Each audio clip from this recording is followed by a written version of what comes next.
apesar de Deus ser um Deus todo-poderoso, ele assumiu um ponto vulnerável quando criou o ser humano. Deus pode ser rejeitado. Mas mesmo se você pensar na teoria da evolução das espécies, a conta não fecha. Não, eu já vi Mas por que não? Um vídeo de alguém falando que, tipo assim, cara, se o Sol fosse 0,01% mais longe ou mais perto, a vida na Terra já não existiria, entendeu?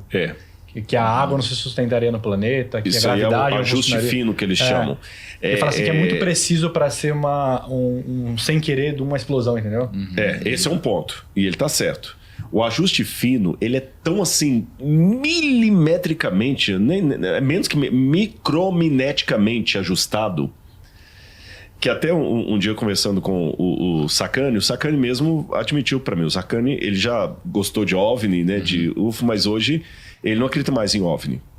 Aí a gente num bate-papo, eu gosto muito de conversar com o Sacani, é um camarada ateu e eu sou crente, ele é ateu, e a gente já teve conversas tão agradáveis, tão boas. Acho que dá para se respeitar, sabe? E numa das conversas que a gente teve, eu tô falando de público porque essa conversa foi pro ar. Ele falou assim, eu perguntei, você acredita na possibilidade de vida em outros planetas? Ele falou assim, não. Eu falei, por quê? Ele falou, porque a chance matemática da vida existir por espontaneidade é tão remotamente absurda que eu não consigo acreditar que a coincidência que aconteceu aqui possa acontecer em algum outro canto do universo. E ele está certo, de acordo com os elementos de raciocínio dele. Se não existe Deus, se o que está aqui é apenas uma coincidência, um jogo de dados, é tanta equação para acontecer por coincidência, gente, que você vai colocando equação sobre equação. É a coisa mais absurda do que se eu falar assim que eu vou jogar 1000 vezes na lotérica, marcando os números de olhos fechados e vou ganhar as 1000 vezes sozinho. Sabe assim, Rodrigo? Sim. Matematicamente, a chance do acaso acontece. Eu posso jogar a garrafa aqui e ela cair em pé. Mas assim, é muito remota. E você vai jogando tantas coisas. Como é que você tem a abelha que está ali na colmeia e ela precisa justamente do néctar. E existe a abelha, existe o néctar, ela vai lá, é uma engrenagem muito bem gerada. Falar que isso tudo é fruto do acaso é como dizer que houve uma explosão num monte de nada, e dessa explosão as pedras caíram, montando um edifício completo, pintado, rebocado, com elevador, e ainda as letras que explodiram montaram um dicionário de A a Z completo, em inglês e português. Não faz sentido um negócio desse. Então tem que ter um Deus. O segundo ponto que eu falei que a conta não fecha é que quando você exclui Deus e tenta explicar toda a majestade da vida apenas por razões evolutivas, não bate a questão. Vamos falar especificamente sobre o ser humano. Todos os estudos feitos até hoje por linguistas mostram, vários que Noam Chomsky, que eu posso citar, e outros mais, Baba, que é da Índia. Todos os estudos mostraram até hoje que o ser humano precisou aprender a falar por outro. A fala não é um instinto humano. O cachorro late sem ninguém ensinar. O latido do cachorro é instintivo. O miado do gato é instintivo. A fala humana não é instintiva. Ela demanda ensino e aprendizado. Interessante isso. Se não existe Deus, se nada disso aqui aconteceu, como é que o ser humano começou a falar? Sendo que, e não é uma questão assim, não, é que ainda não encontramos a explicação. Não é que não encontraram a explicação. É que todas as explicações já dadas convergem para o fato de que a fala é fruto de aprendizado. Então não existe esse negócio, não é, que alguns falam, não, é porque não encontrou a explicação ainda. Não, já encontrou a explicação, é essa. Então como é que o ser humano começou a falar? E aí vem a pergunta, o que veio primeiro, a fala ou o pensamento? Você não resolve isso aí na evolução das espécies. Aí vem a ciência e descobre que todos nós somos descendentes de uma mesma mulher, a Eva mitocondrial. Fizeram todo um estudo dos seres humanos e 100% da humanidade que está hoje na Terra é descendente de uma única mulher que viveu há cerca de 6.000 anos. É mesmo isso daí? É. Pode dar uma googada aí. A Eva 6 mil anos. Eva mitocondrial. Que isso? Caramba. A Eva mitocondrial. É só usar lá, Eva mitocondrial. Aí eu sei, antes que eu veja algum hater me atacar aí, a Eva mitocondrial não tem nada a ver com a Eva bíblica. Eu sei. Os cientistas deram o nome de Eva mitocondrial assim, como você pode dar o nome de Arca de Noé, né? para uma ONG. Vou chamar Arca de Noé. Porém, vamos pegar o que o conceito está falando. Que a humanidade toda é filha de uma única mulher há milhares de anos. Cerca de 6 mil anos, tá bom? Agora, o que não está provado? Não, havia outras mulheres na época, mas todas morreram. A única que conseguiu sobreviver e gerar filhos foi essa. Caramba, que coisa entendeu? Louca. Interessante isso. Doideira, mano. Olha só, e aí, ora o Senhor Deus tinha plantado um jardim no Éden para os lados do leste e ali colocou o homem que formara. Então o Senhor Deus fez nascer do solo todo tipo de árvores agradáveis aos olhos e boas para alimento. E no meio do jardim estavam a árvore da vida e a árvore do conhecimento do bem e do mal. Então aqui a gente vê que Deus, ele criou esse jardim, colocou ali o homem, a criação dele, só que ele colocou a árvore da vida, a árvore do conhecimento do bem e do mal. Né? Cara, existe algum significado em... Porque a gente ouve muito sobre a árvore, o fruto proibido, etc. Mas Deus chegou lá e colocou no meio do jardim. Podia ser no canto, podia ser na diagonal. Ele botou no meio, exatamente no meio. Ali, isso daqui, no meio de tudo. Uma região central, a árvore do conhecimento do bem e do mal. Existe algum sentido nessa árvore e ela está localizada ali? É porque no meio, Deus estava colocando o elemento mais importante que ele nos deu. O livre-arbítrio. Caramba, o livre-arbítrio não é algo para colocar no canto, é para colocar no meio. Caraca. Então ele poderia nos criar assim com autômatos. Robôs, vai me obedecer e adorar, acabou. Não, vocês podem escolher se querem me adorar ou não. E decidam a partir do que está ali no meio. Ou seja, recusar comer da árvore que está no meio ou aceitar comer a árvore que está no meio é exercer o livre-arbítrio. E isso vale tanto para o Éden como para a nossa vida hoje. Caramba. No final das contas, por incrível que pareça, a maior parte dos problemas que nós enfrentamos foi por causa de decisões erradas que tomamos. E quando eu falo decisões, escolhas erradas que foram feitas. Eu sei que alguns vão falar, mas não acho justo, porque eu não sabia. Não importa, você escolheu. A nossa vida é uma cadeia de... Então devemos entender, gente, que a mais importante do que os seus pais, a criação que você teve, o mundo em que você vive, o governo que você tem, é que decisão você toma à medida de tudo isso. Que a decisão sempre está no meio. Olha, veja bem, Deus é um ser inatingível. Mas olha o paradoxo. Apesar de Deus ser um Deus todo-poderoso, ele assumiu um ponto vulnerável quando criou o ser humano. Deus pode ser rejeitado. Apesar de ser todo-poderoso, ele assumiu uma vulnerabilidade. Ele pode ser rejeitado. Porque se não puder ser rejeitado, vai ser difícil você ser amado de verdade, né? Exatamente. Então Deus coloca isso. E na vida pode olhar.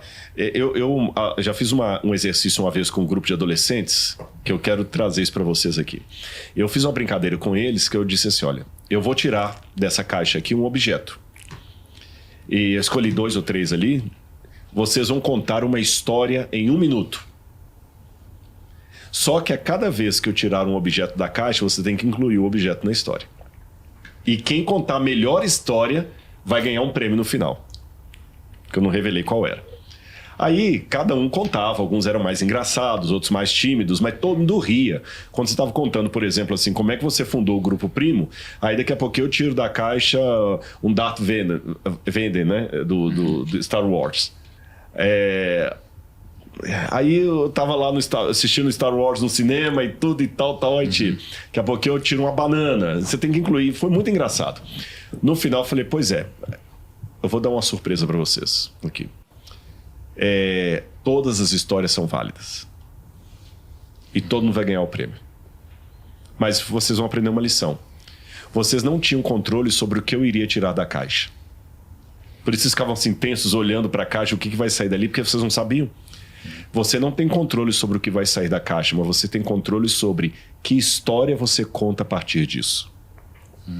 Então, você que está assistindo a gente aqui, mais importante do que o que os seus pais fizeram com você é o que você faz a partir disso. É que a gente vive numa época em que as pessoas não querem mais assumir responsabilidade. E responsabilidade é uma coisa muito séria. Caramba, cara. Eu fiquei chocado, hein? Isso, nossa, cara. Que animal esse negócio. O mais importante, o centro de tudo que Deus nos deu é o livre-arbítrio. Isso é muito poderoso. E aí no Éden, nascia um rio que irrigava o jardim e depois se dividia em 4. Tá. O nome do primeiro é Pison. Ele percorre toda a terra de Havilá, onde existe ouro. O ouro daquela terra é excelente. Lá também existem o bdélio e a pedra de ônix. O segundo, que percorre toda a terra de Cuxi, é o Gion. O terceiro, que corre pelo lado leste da Assíria, é o Tigre. E o quarto rio é o Eufrates. E aí, de repente, aí a gente já muda o assunto aqui. E esses rios, né, de uma forma geral, assim, as pessoas tentam identificar onde que está o Jardim do Éden, etc. Tem algum sentido de a gente ter o rio, esses 4, onde tinha ouro excelente? Ou... Eu acho que não. Eles pegam assim, porque você tem na Mesopotâmia o Tigre e o Eufrates. Na verdade, a palavra tigre que aparece aqui, você leu, né? Como está no português, mas em hebraico é Hidekel. Que eles acabaram chamando de Rio Tigre ali. Então você tem o Tigre e o Eufrates ali no Iraque. E o pessoal fala, então o Jardim do Éden era por ali. Eles tentam pegar o Pison como se fosse aqui embaixo, perto da Arábia Saudita. O outro pega Cuxi e tudo mais, mas... Essa geografia, para mim, aqui não é a mesma que nós temos hoje, porque quando o dilúvio veio, que a terra toda foi inundada de água e tudo foi transformado, e teve a Pangeia, que os continentes se separaram, é impossível sobrar, geograficamente falando, alguma coisa do mundo pré-diluviano. O que eu acredito que os nomes que nós temos de alguns rios hoje, ou pelo menos o Eufrates, é um nome que seria um rebatismo de um acidente geográfico mais antigo. Seria assim, por exemplo, quando os imigrantes vieram para o Brasil e eles começaram a fundar no Brasil cidades com o nome de centros da sua origem. Então você tem Nova Venécia, Nova Odessa, Nova Friburgo, Nova Hamburgo, todas cidades da Europa. Nos Estados Unidos você tem Nova Inglaterra, a região da Nova Inglaterra, ali perto de Massachusetts. Você tem a New England, né, que é a Nova Inglaterra. Você tem Nova York, você tem Cambridge. Então, da mesma maneira, aqueles que sobreviveram ao dilúvio ainda tinham na sua memória a reminiscência do Éden e começaram a dar nomes geográficos dos mesmos nomes dos antepassados. Tanto é que nos textos sumerianos você vê uma coisa interessante. Olha que curioso isso. A escrita da humanidade começou com os sumérios, por volta de 3.200 a.C. aproximadamente. Os sumérios foram os primeiros a inventar a escrita. Então foram os primeiros a fazer relatos da história da humanidade. E interessante, porque eles estão há 5.200 anos no passado. Então eu vou ver o que eles contavam da história da humanidade. Aí os sumérios contam que eles são descendentes daqueles que sobreviveram ao grande dilúvio. E que um herói, que em alguns textos vem com o nome de Utnapishtim, outro como Ziusudra, Atrahasis, o nome do herói muda, a Bíblia Noé.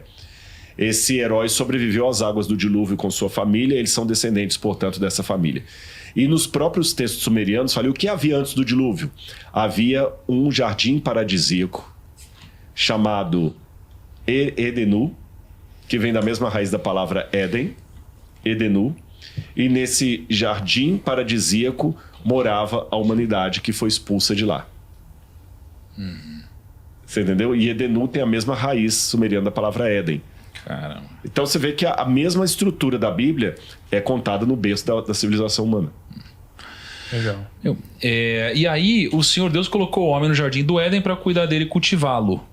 O Senhor Deus ordenou ao homem: coma livremente de qualquer árvore do jardim, mas não coma da árvore do conhecimento do bem e do mal, porque no dia em que dela comer, certamente você morrerá.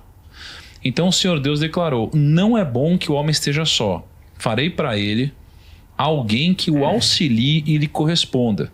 Depois que formou da terra todos os animais do campo e todas as aves do céu, o Senhor Deus os trouxe ao homem para ver como estes lhe chamaria. E o nome que o homem desse a cada ser vivo, esse seria o seu nome. Assim o homem deu nomes a todos os rebanhos domésticos, às aves do céu e a todos os animais selvagens. Todavia não se encontrou para o homem alguém que o auxiliasse e lhe correspondesse. Então o Senhor Deus fez o homem cair em profundo sono. Enquanto este dormia, tirou-lhe uma das costelas, fechando o lugar com carne. Com a costela que havia tirado do homem, o Senhor Deus fez uma mulher e a levou até ele. Disse então o homem: esta sim é osso dos meus ossos e carne da minha carne. Ela será chamada mulher, porque do homem foi tirada. Por essa razão, o homem deixará pai e mãe e se unirá à sua mulher, e eles se tornarão uma só carne. O homem e sua mulher viviam nus e não sentiam vergonha. Então aqui a gente vê, né, o Senhor botou o homem ali para cuidar da terra e cultivar a terra. E aí botou o homem para nomear todos os animais. Trabalhos aí. E aí depois ele acabou percebendo que o homem não foi... Não sei se a palavra certa é percebendo, né? Mas que o homem não foi feito para ficar sozinho. E aí da própria costela formou a mulher para fazer companhia ali para ele, né? E aqui você já tem muitas reflexões, muitas perguntas sobre isso. Eu tenho uma dúvida. Nessa época, eles podiam matar bichos e comer bichos? Ou eles comem plantas? A Bíblia fala que Deus deu só as plantas para eles. Só depois do dilúvio que eles vão comer animais também. Mas espera, só para a gente não sair aqui. Então, aqui diz que Deus deu para o homem a missão de nomear todas as coisas ali. E aí ele nomeou todas as coisas, o homem inventou o nome de todas as coisas, de fato. E aí existe, assim, como ele deu um nome para todas as coisas, já existia uma língua, eles já falavam de fato alguma língua, e aí depois disso resolveu fazer a mulher. E a mulher foi feita da costela do homem mesmo, quando ele estava dormindo. E aí, enfim, fala um pouco sobre todas essas Vamos pegar alegorias ou... Ele tinha tempo, né? Ele tinha tempo pra nomear tudo, né? Mas o que era? E a gente era, na época, Mas ele já eterno, a gente era imortal, não é? A gente não morria, não, ainda o ser humano não foi criado imortal, porque imortal é só Deus, mas ele foi criado candidato à imortalidade mediante a obediência. Tanto é que ele não era imortal que Deus falou: se você comer do fruto, você vai morrer. Se ele fosse imortal... Essa pergunta de Deus ficaria... Essa advertência de Deus ficaria... Mas os caras viviam mais, né? Mas não, até então eles viveriam para sempre, não, né? Sim, claro. Sim. Se ele não tivesse comido o fruto proibido, não haveria morte. Entendi. Sim. Mas lembra então que não é correto falar que o homem foi criado imortal, mas um candidato à imortalidade mediante a obediência. Não haveria morte. Sim. Mas dependia da obediência. Vamos então por partes. Quando Deus criou Eva... Tem algumas questões interessantes. Eu gostei da versão que você leu, porque fala que Deus disse assim: não é bom que um homem esteja só. Vou fazer-lhe uma companheira que seja idônea. Em algumas Bíblias, como a que eu estou aqui, tem uma auxiliadora. A sua está alguém para auxiliar. Em primeiro lugar, chama minha atenção que antes do pecado, a primeira vez que Deus declara não é bom, foi aqui. Se você olhar a parte que você pediu o Tiago para ler, falou assim: lê essa parte que é bonita e tudo e tal. Ele começou a ler Gênesis capítulo 1, versículo 1 em diante. E disse Deus: haja luz, e houve luz. Viu Deus que a luz era boa. E fez separação. Isso? Porque Deus já não sabia que a luz era boa? Sabia, mas lembra que ele estava partilhando agora com criaturas o sentimento dele. O livro de Jó fala que as estrelas do céu, que representam anjos nesse caso, estavam cantando à medida que Deus ia criando coisas. Então Deus vai participando. Então é a mesma coisa você tá com a Maíra numa pinacoteca lá da França, lá no, vamos pegar lá o museu no Palácio de Versalhes. Aí que você olha assim, não, mas que quarto lindo esse aqui. Olha só isso aqui. Você já não sabe que é lindo? Você já não sabia? Mas com ela ali, você exterioriza o sentimento. Entendi. Se você estivesse sozinho, você não ia falar assim: nossa, mas que quarto lindo. Você ia só pensar: que quarto lindo. Tipo, a escrita de Moisés, ele tá só falando que... Exatamente. Mas no caso de Deus, né? Deus fala assim: Deus estava externalizando para as outras criaturas que estavam presenciando a criação da terra a emoção dele. Repito, você sozinho, você pode até pensar: nossa, que quarto bonito. Mas você não vai falar sozinho. Sabe o que eu imagino? Mas quando tem alguém, você quer exteriorizar. Sabe quando você tá fazendo alguma coisa? Aí pensa assim, pensa na terra, uma bola preta, um carvão assim, ó. Do nada, coloca jogar luz. Nossa, olha, quando você ilumina, fica legal. Que coisa, né? Aí, pô, olha, ficou verdinho aqui, tem mato. Porque assim, a gente cria coisas se houver alguém pra ouvir o seu... A gente cria coisas e mesmo sendo o criador, a gente fala, nossa, ficou legal, não é? Edita um vídeo, tá com uma foto. Nossa, olha que foto bonita, olha Deus isso. tá aí e falou, pô, ficou legal. É verdade. Inteligência artificial, cara, não, botei ali, olha que legal que ficou aqui. Bom, então esse é um ponto. Legal. E Deus sempre falava, então, isso é bom. E Deus viu que era bom. E Deus era bom. Sempre, toda a frase, e viu Deus que era muito bom, ela se repete em praticamente todos os dias da criação. Aqui é a primeira vez que Deus fala, não é bom. Entendi. Tipo, tudo tava bom, a única coisa que ele falou assim, cara, isso não é bom. Por que será que não era bom? Porque não era bom que o ser humano ficasse sozinho. Deus não nos criou para sermos ilha. Ele nos criou para o relacionamento. Mente vazia, oficina do diabo? Exatamente.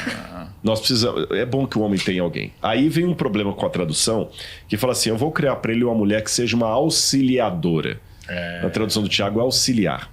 Aí hoje o pessoal lê, especialmente as mulheres que estão nos ouvindo, e parece que Deus já criou a mulher assim para ser inferior ao homem. Eu lembro que uma vez eu estava dando uma palestra numa igreja para mostrar que a mulher foi criada em pé de igualdade com Deus e um sujeito lá não gostou da minha explicação. E ele levantou bem bravo, foi em Belo Horizonte isso. Falou assim, é lógico que a mulher é inferior ao homem, porque a mulher foi criada depois do homem. Vem primeiro o homem, depois a mulher. Aí eu, quando pedi a palavra, falei assim, olha, irmão, o senhor tem razão. A mulher foi criada depois do homem. Mas seguindo o seu raciocínio, se a mulher é inferior ao homem porque ela foi criada depois do homem, então o homem é inferior aos animais porque ele foi criado depois dos animais. Então, na mentalidade hebraica, o que vem por último não é o pior. O que vem por último é a coroa da criação. A evolução, né? O outro detalhe, quando ele fala, eu criarei uma mulher que ele seja auxiliadora, essa tradução auxiliadora não está muito legal. Porque auxiliar me dá uma ajudinha. É mais forte no hebraico. No hebraico, a mulher que ele seja Ezer. Ezer, em hebraico, é alguém que vem em meu auxílio, não é um auxiliador. Olha a diferença. É alguém que vem em meu auxílio.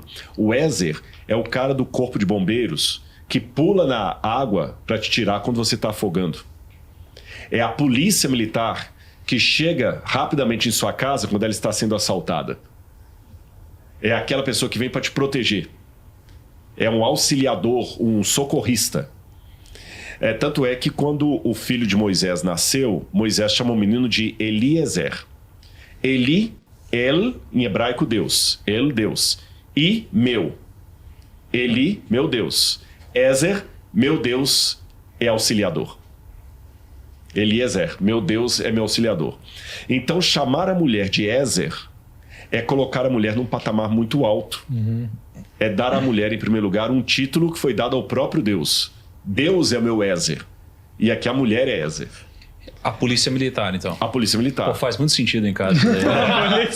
Cara, mas chega aqueles bem... Pá! Desse jeito aqui, pede pra sair. Mas essa reflexão... Bate primeiro, pergunta depois. Polícia, dia, sim. Né, mas essa reflexão de não ficar sozinho é muito boa, né, cara? Porque é muito... Deve ser... Pensa o cara sozinho, nomeando os bichinhos lá, não tem ninguém pra conversar. Não, cara, ninguém pra falar. E Deus fez... Olha que interessante, eu até pensei que vocês iam fazer essa pergunta. Como que vai... Se só tem dois caras, como que continua dali a população? Se Deus fizesse Adão e Ivo... Não segue, a evolução trava. Ia travar mesmo. Ia travar. A Bíblia tem 3 capítulos, pô. A Bíblia tem 3 capítulos. Mas vamos colocar até numa coisa aqui pra gente pensar. Não dá, o Ivo não dá, velho. Se Adão olhou pros animais e viu que os animais estavam em dupla... já se sentiu sozinho, Ele se sentiu sozinho. Ele queria uma companhia. Mas Adão não pediu a Deus mulher. Ele pediu alguém. Ele pediu alguém. E talvez, aqui eu tô imaginando... E os caras iam morrer em 2 dias. Ele pode ter pedido um outro Adão. Pode ser um brother pra conversar. Um brother pra conversar, porque ele não tinha noção do que era mulher. Não existia mulher. Sim. Aí Deus faz cair sobre ele um pesado sono e Deus traz Eva. O que eu aprendo com isso? Deus supera aquilo que nós pedimos. Quando nós pedimos com fé e nos empenhamos naquilo ali, Deus sempre supera. Eu posso dar um exemplo para vocês do MAB. que vocês já foram lá, conheceram. Quando eu sonhei com o MAB, para galera que está assistindo aí, o MAB é o Museu de Arqueologia Bíblica do UNASP. O MAB, quando ele surgiu, eu tinha ideia, eu pedi a Deus um museu para guardar as peças. Mas eu pensava, no máximo, numa salinha com os móveizinhos ali bonitinhos. E Deus me deu muito mais. Vocês viram a estrutura que o MAB virou. É como se eu pedisse um carro popular e Deus me desse um Porsche. E o MAB está lá. Aliás, um parênteses bem rápido, se vocês me permitem. O MAB, ele existe justamente para você também ter uma